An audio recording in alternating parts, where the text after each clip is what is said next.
Innal hamdalillah nahmaduhu wa nasta'inuhu wa nastaghfiruh wa na'udzu billahi min shururi anfusina wa min sayyiati a'malina may yahdihillahu fala mudilla lahu wa may yudlil fala hadiya lahu ashhadu an la ilaha illallah wahdahu la syarika lahu wa ashhadu anna Muhammadan 'abduhu wa rasuluh qala Allah ta'ala يا أيها الذين آمنوا اتقوا الله حق تقاته ولا تموتن إلا وأنتم مسلمون وقال رسول الله صلى الله عليه وسلم فإن أصدق الحديث كتاب الله وخير الهدي هدي محمد صلى الله عليه وسلم وشر الأمور محدثاتها وكل محدثة بدعة أما بعد para jemaah Jumat rahmani Allah wa iyyakum.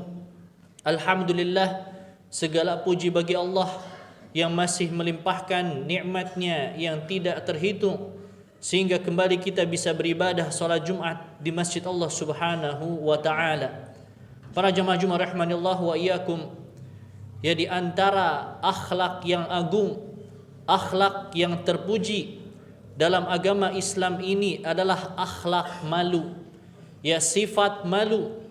Sifat malu ya adalah sifat yang terpuji dalam Islam, bahkan dia termasuk dari cabang keimanan. Para jemaah Jumat rahimanillah wa iyyakum, Nabi sallallahu alaihi wasallam ya beliau bersabda terkait akhlak yang mulia yang satu ini, di antara adalah dari hadis Imran bin Husain. Nabi sallallahu alaihi wasallam bersabda, al haya'u la ya'ti illa bi khair. Sifat malu tidaklah datang kecuali dia membawa kebaikan. Sifat malu ia senantiasa mengajak pelakunya kepada kebaikan. Di hadis yang lain dari hadis Abu Hurairah radhiyallahu anhu, Nabi sallallahu alaihi wasallam bersabda, al-imanu bid'un wa sab'una syu'bah. Iman itu 70 cabang lebih. Wal haya'u syu'batun minal iman.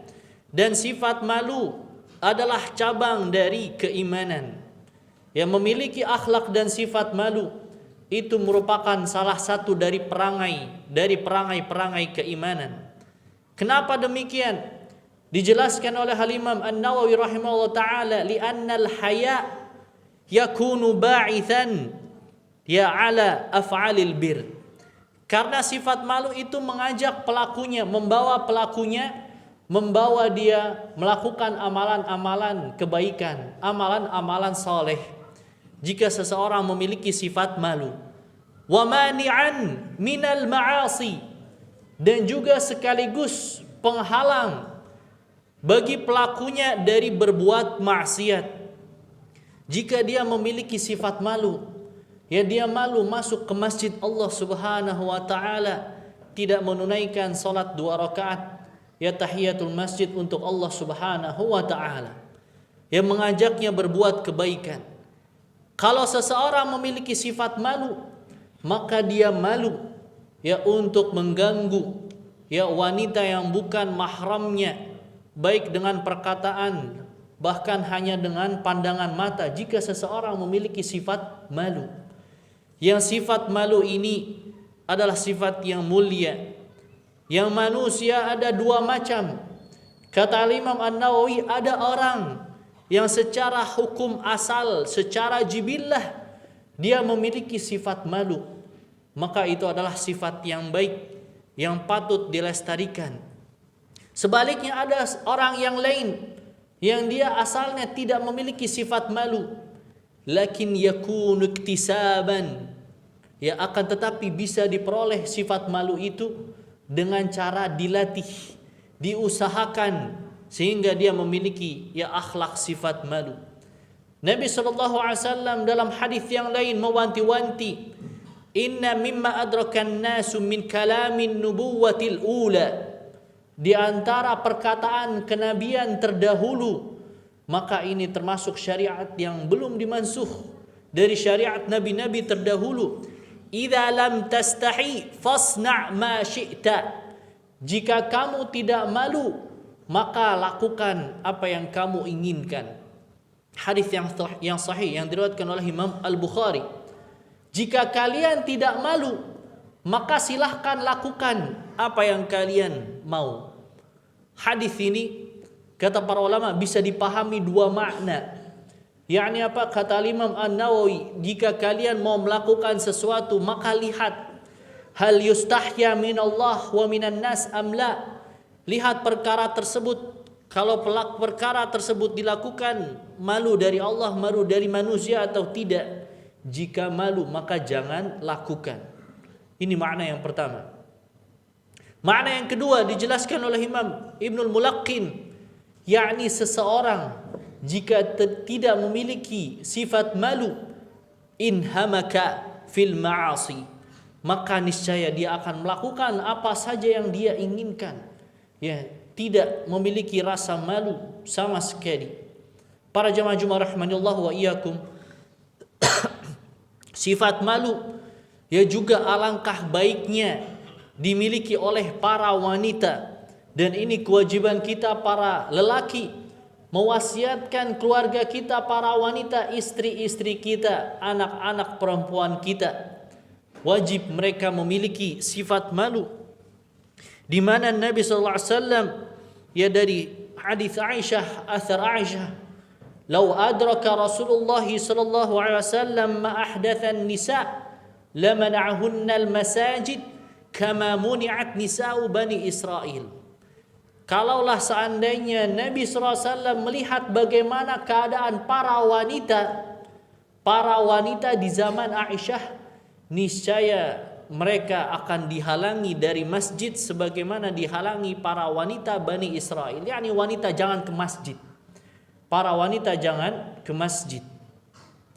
Dalam athar yang lain yang diriwayatkan oleh Imam Muwatta, Aisyah radhiyallahu anha di zamannya, ini di zaman Aisyah, di zaman para sahabat, sempat melihat para wanita datang kepada Aisyah, ya pakai kerudungnya tidak benar, ya rambutnya ada yang terlihat, dan juga betisnya terlihat, pakaiannya naik sehingga terlihat betisnya. Ya maka ditegur oleh Aisyah radhiyallahu anha. Ya, kalaulah Nabi SAW melihat kalian tidak boleh ke masjid. Dalam riwayat yang lain bahwa wanita di zaman para sahabat ya kanu yalbasuna arjulan min khashab. Sebagian para wanita ada yang memakai sepatu tinggi, sengaja memakai sepatu tinggi supaya apa? Supaya kelihatan tinggi, kelihatan oleh para lelaki, sehingga lebih terlihat ya kalau di masjid. Para jamaah Jumat rahimanallahu wa iyyakum, ini perbuatan ya tidak memiliki rasa malu di zaman para sahabat radhiyallahu anhum ajma'in. Seperti ini sudah diingkari oleh Aisyah radhiyallahu anha, sudah diingkari oleh para sahabat radhiyallahu anhum ajma'in. Kiranya bagaimana kalau para sahabat melihat para wanita kaum muslimah di zaman kita ini? Sebagiannya ada yang tidak pakai kerudung sama sekali, sebagiannya ada yang pakaiannya ya tidak menutup aurat sama sekali, sebagiannya bahkan celananya ya bahkan lelaki saja malu untuk memakai celana yang demikian. Maka kewajiban kita para lelaki mewasiatkan para wanita, istri-istri kita, keluarga kita, jangan sampai para wanita kaum muslimat, termasuk hadis yang diwanti-wanti oleh Nabi sallallahu alaihi wasallam. Ya dalam hadisnya Nabi SAW bersabda, "Sinfani min ahlin nar." Ada dua kelompok dari penduduk neraka, lam arahuma, saya tidak pernah melihatnya sekarang. Nabi SAW tidak pernah melihat. Yang salah satunya qaumun ma'ahum siyatun ka'adhnabil baqar yadribuna bihan nas. Ada kaum yang mereka memiliki cambuk yang memukuli sapi-sapinya.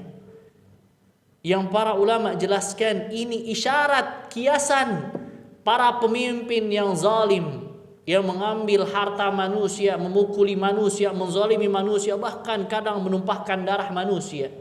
Nabi SAW tidak pernah melihatnya, dan itu salah satu jenis penduduk neraka. Jenis yang lainnya, nisaun kasiyatun ariyatun mumilatun mailat. Para wanita kasiat berpakaian, ariyat akan tetapi telanjang. Berpakaian, pakaiannya tidak menutup aurat, sebagiannya tidak tertutup. Berpakaian mungkin panjang, akan tetapi tembus pandang masih terlihat kulit di balik pakaian tersebut, maka ini termasuk kasiyatun ariyat, berpakaian tapi telanjang. Ma'ilatun mumilat, menyimpang dari ajaran Allah Subhanahu wa taala. Mumilat, bahkan mengajak wanita-wanita yang lainnya juga ikut menyimpang. Kalau ada wanita kaum muslimah yang menyimpang, nanti dilihat muslimah lainnya ikut, dia bisa terajak kepada keburukan tersebut. Wal'iyadu billah. Ru'usuhunna ka'asnimatil bukhti al-ma'ilah. Kepala mereka bagaikan punuk-punuk onta, yakni menutup jilbabnya tidak bagus sehingga masih terlihat bentuk rambutnya atau bahkan mungkin terlihat rambutnya. La yadkhulnal jannah, kata Nabi SAW, tidak masuk surga. Wala yajidna rihaha, bahkan tidak mendapati bau surga Allah Subhanahu wa taala. Begitu jauhnya para wanita tersebut dari surga Allah, padahal surga, wangi surga. Dalam hadis yang lain Nabi SAW menyebutkan bisa didapati dari jarak sekian ratus tahun, bisa tercium bau surga Allah tapi tidak tercium. Menunjukkan apa jenis wanita ini? Orang-orang ini begitu dijauhkan dari surga Allah Subhanahu wa taala. Maka wajib kita mewasiatkan keluarga kita, anak istri kita. Aqulu qawli hadza wastaghfirullah li wa lakum innahu wal ghafurur rahim.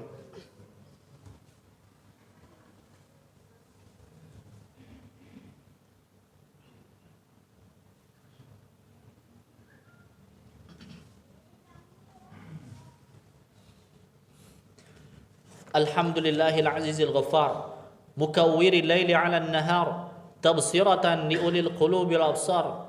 Afdalus salati wa ahsanut taslimi ala sayyidil mustafain al akhyar wa ala alihi al athhar wa sahabil abrar wa man tabi'ahum ala ta'aqubil asar. Amma ba'd. Para jamaah Jumat rahimanillahu wa iyyakum, sifat malu begitu mulia bahkan dari syariat nabi-nabi terdahulu, sebagaimana kisah Nabi Musa alaihissalam dan juga kedua anak wanita orang saleh. Sebagian mengatakan Nabi Syuaib, sebagian mengatakan wali Allah yang saleh, di mana Nabi Musa membantu kedua wanita tersebut, kemudian ingin dibalas kebaikannya. Allah Subhanahu wa taala hikayatkan tentang sifat malu yang sepatutnya dimiliki oleh wanita. Faja'at ihdahuma tamshi ala istihya, maka datang salah satu dari keduanya, datang kepada Musa dengan keadaan malu, yakni menawarkan silahkan datang ke rumah, diundang oleh ayahanda untuk membalas kebaikannya. Maka sifat malu sudah disyariatkan sejak nabi-nabi terdahulu. Para jamaah Jumat rahimanallahu wa iyyakum, bahkan Allah Subhanahu wa taala juga disifati dengan sifat malu yang tentu saja sesuai dengan keagungan Allah Subhanahu wa taala yang tidak sama dengan makhluknya. Nabi sallallahu alaihi wasallam bersabda, "Innallaha hayyun." Allah itu maha memiliki sifat malu. Yastahyi idza rafa'al 'abdu ilaihi yadayhi an yaruddahuma sifra. Allah malu ketika hambanya mengangkatkan kedua tangannya kepada Allah Subhanahu wa taala kemudian kembali dalam keadaan kosong, yakni Allah pasti memberikan hambanya, apakah memberikan doa yang ia pinta atau terhindar dari keburukan, atau doa tersebut menjadi pahala kebaikan. Allah malu, tidak mungkin Allah tidak membalas hambanya ketika berdoa kepada Allah Subhanahu wa taala. Para jamaah Jumat rahimanillahu wa iyyakum, Bahkan sifat malu ini juga dilakukan dan dicontohkan oleh Nabi kita yang mulia sallallahu alaihi wasallam, sebagaimana dalam hadis Abu Sa'id, ya kana Rasulullah sallallahu alaihi wasallam asyaddu hayaan minal azra fi khidriha. Nabi SAW sifatnya lebih pemalu daripada anak gadis di dalam pinggitannya.